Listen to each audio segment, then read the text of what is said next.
नमस्कार मित्रांनो, double O अकॅडमीच्या या स्कॉलरशिप सिरीजमध्ये तुम्हा सर्वांचं स्वागत। आजच्या व्हिडिओमध्ये आपण मंथन राज्यस्तरीय परीक्षा ही परीक्षा जी इयत्ता पहिली ते इयत्ता 8वीच्या मुलांसाठी घेतली जाते, ही परीक्षा प्रत्येक विद्यार्थ्यांनी का द्यावी हे आपण आजच्या व्हिडिओमध्ये पाहणार आहोत। त्यामुळे आजचा हा व्हिडिओ विद्यार्थ्यांसाठी तर खास आहेच, पण पालकांसाठीही तेवढाच महत्त्वाचा आहे। त्यामुळे हा व्हिडिओ शेवटपर्यंत नक्की बघा आणि डबल ओ अकॅडमीच्या या YouTube चॅनलवरती तुम्ही नवीन असाल तर चॅनलला सबस्क्राइब करायला विसरू नका। मित्रांनो, आपण आपल्या या चॅनलवरती महाराष्ट्रात घेतल्या जाणाऱ्या प्रत्येक स्कॉलरशिप परीक्षेबद्दल माहिती देत असतो किंवा जुन्या प्रश्नपत्रिकांचा सराव असणारे लाईव्ह लेक्चर्सही घेत असतो। त्यामुळे जर तुम्ही कोणत्याही स्कॉलरशिप परीक्षेची तयारी करत असाल तर तुम्ही डबल ओ अकॅडमीच्या या YouTube चॅनल सोबत जोडू शकता। याच्यामुळे तुम्हाला परीक्षा नक्कीच सोपी जाईल। चला तर मग सुरुवात करूया आजच्या व्हिडिओमध्ये। मंथन राज्यस्तरीय परीक्षा ही परीक्षा नक्की काय असते आणि विद्यार्थ्यांनी ही परीक्षा का द्यावी हे पाहण्यासाठी। मग मंथन राज्यस्तरीय परीक्षा ही महाराष्ट्र सरकारकडून घेतली जाणारी परीक्षा आहे। ही परीक्षा इयत्ता पहिली ते 8वी पर्यंतचे सर्व विद्यार्थी देऊ शकतात। मग विद्यार्थी जर मराठी मीडियमला असेल, इंग्लिश मीडियमला असेल आणि सेमी मीडियमला असेल तर हे तीनही मीडियमचे विद्यार्थी ही परीक्षा देऊ शकतात। मग या परीक्षेसाठी अभ्यासक्रम काय असतो, परीक्षेचं स्वरूप कसं असतं, ही परीक्षा दिल्यानंतर तुम्हाला कोणती स्कॉलरशिप मिळते, या सर्वांसाठी आपण एक व्हिडिओ बनवलेलाच आहे। त्यामुळे तुम्ही डबल ओ अकॅडमीच्या या YouTube चॅनलवरती तो व्हिडिओ पाहू शकता। आजचा हा व्हिडिओ की ही परीक्षा नक्की का द्यावी, म्हणजे विद्यार्थ्यांना ही परीक्षा दिल्यानंतर नेमका काय फायदा होतो हे पाहण्यासाठी। मग जेव्हा विद्यार्थी मंथन राज्यस्तरीय परीक्षा देत असतो तेव्हा मग इयत्ता पहिली पासून ते इयत्ता 8वी पर्यंत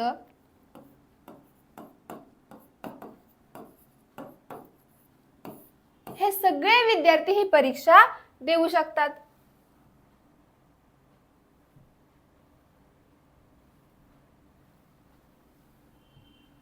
मग ही परीक्षा देताना जर विद्यार्थी इयत्ता 8वीत असेल तर विद्यार्थ्याला इयत्ता पहिली पासूनचा ते इयत्ता 8वी पर्यंतचा सगळा सिलेबस या परीक्षेसाठी असतो। म्हणजे विद्यार्थ्यांची रिव्हिजन तर होणारच आहे।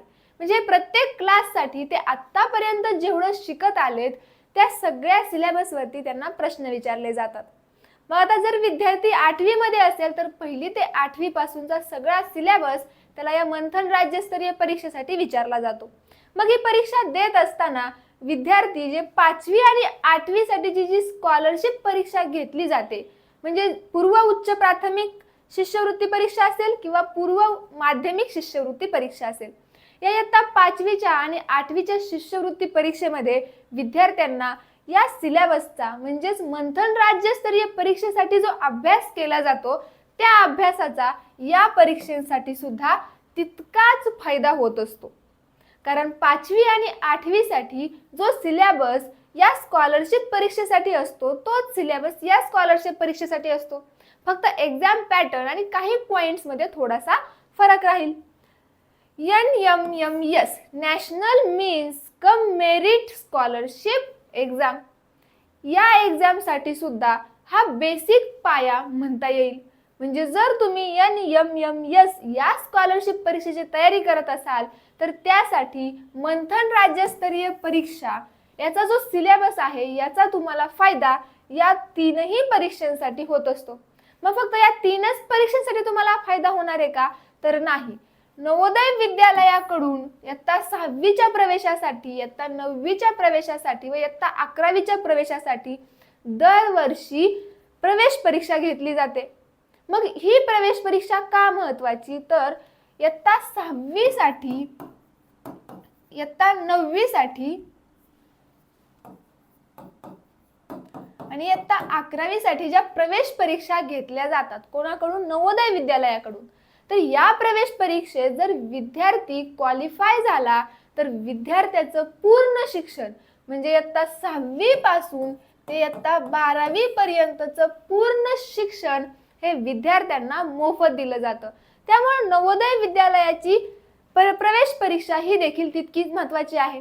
मग यासाठीचा सिलेबस किंवा जेव्हा तुम्ही मंथन राज्यस्तरीय परीक्षा या परीक्षेची विद्यार्थ्याला सवय होत जाते तेव्हा तो विद्यार्थी इतर स्कॉलरशिप परीक्षा सोप्या पद्धतीने देऊ शकतो. MPSC UPSC सारख्या स्पर्धा परीक्षा असतात. या स्पर्धा परीक्षांचा पाया म्हणजे या शाळांमध्ये घेतल्या जाणाऱ्या स्कॉलरशिप परीक्षा. जर तुम्ही MPSC UPSC मधले काही प्रश्न पाहिले तर ते प्रश्न तुम्हाला या स्कॉलरशिप परीक्षेमध्ये सुद्धा विचारलेले दिसतात. त्यामुळे जर विद्यार्थ्याला भविष्यात MPSC UPSC सारख्या स्पर्धा परीक्षांची तयारी करायची असेल तर विद्यार्थ्याने इतर सर्व स्कॉलरशिप परीक्षा नक्कीच द्याव्यात, कारण हा त्यांचा बेस पक्का करण्यासाठी या परीक्षा महत्त्वाच्या असतात.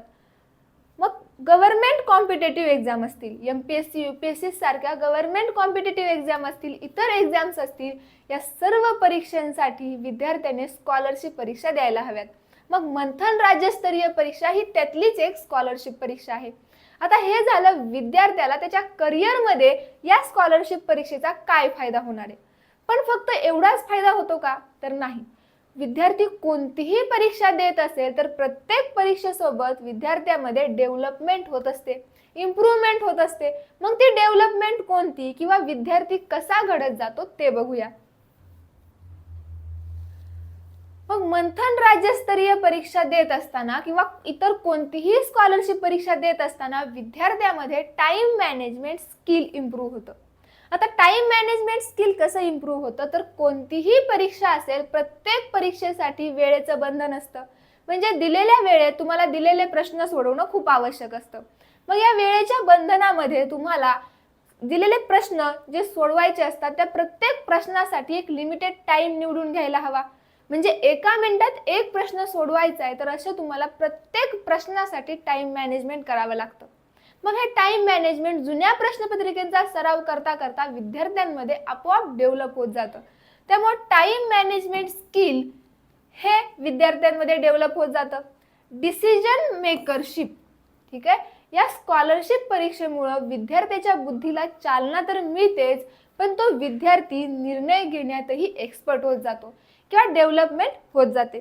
देन लॉजिकल थिंकिंग, रिझनिंग सारखे विषय असतील, मॅथ्स सारखे विषय असतील, हे विषय विद्यार्थ्याला लॉजिकल थिंकिंग करण्यासाठी भाग पाडतात. त्यामुळे विद्यार्थ्यांमध्ये लॉजिकल थिंकिंग इम्प्रूव्ह होत जाते. देन ऑब्झर्वेशन स्किल, इंग्लिश असेल, मराठी असेल किंवा लँग्वेज मधले कोणताही पेपर असेल किंवा सगळ्याच विषयांचे पेपर, क्वेश्चन योग्य पद्धतीने वाचणं आणि दिलेला क्वेश्चन समजून घेणं, अशा प्रकारचे स्किल विद्यार्थ्यांमध्ये डेव्हलप होत जातात. त्यामुळे मंथन राज्यस्तरीय परीक्षा हे विद्यार्थ्याला करिअरच्या दृष्टीने तर मदत करतेच, पण स्वतःमध्ये सुद्धा बदल करण्यास मदत करत असते. त्यामुळे विद्यार्थ्याने मंथन राज्यस्तरीय परीक्षा असेल किंवा इतर कोणत्याही स्कॉलरशिप परीक्षा असतील, फक्त स्कॉलरशिप मिळण्यासाठीच नाही किंवा आर्थिक मदत होण्यासाठीच नाही, तर स्वतःमध्ये होणारे इम्प्रूव्हमेंट किंवा त्या अभ्यासासाठी प्रत्येक स्कॉलरशिप परीक्षा देणं आवश्यक आहे.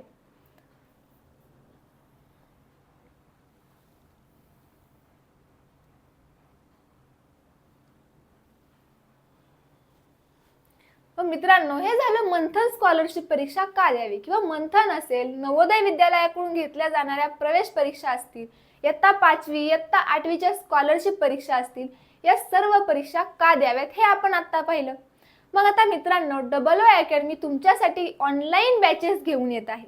या ऑनलाईन बॅचेस कशासाठी तर महाराष्ट्रात घेतल्या जाणाऱ्या कोणत्याही स्कॉलरशिप परीक्षेची तुम्ही तयारी करत असाल तर या ऑनलाईन बॅचेस तुमच्या त्या तयारीसाठी. मग या ऑनलाईन बॅचेस मध्ये विद्यार्थ्याकडून संपूर्ण विषयाची तयारी करून घेतली जाते. विद्यार्थ्याला बेसिक टू ॲडव्हान्स नॉलेज दिलं जातं. क्लास लाईव्ह प्लस रेकॉर्डेड घेतला जातो. जुन्या प्रश्नपत्रिकेचा सराव असेल, फ्री डाऊट सेशन असेल, विद्यार्थी पालक मार्गदर्शन असेल, अशा सगळ्या सुविधा तुम्हाला या ऑनलाईन बॅचेस मध्ये पुरवल्या जातात. मग या ऑनलाईन बॅचेस जर तुम्हाला जॉईन करून घ्यायच्या असतील किंवा याबाबत तुम्हाला काही प्रश्न असतील तर तुम्ही आम्हाला व्हॉट्सअपवरती कळवू शकता. DOO अकॅडमीच्या या YouTube चॅनलला सबस्क्राईब करायला विसरू नका. थँक्यू.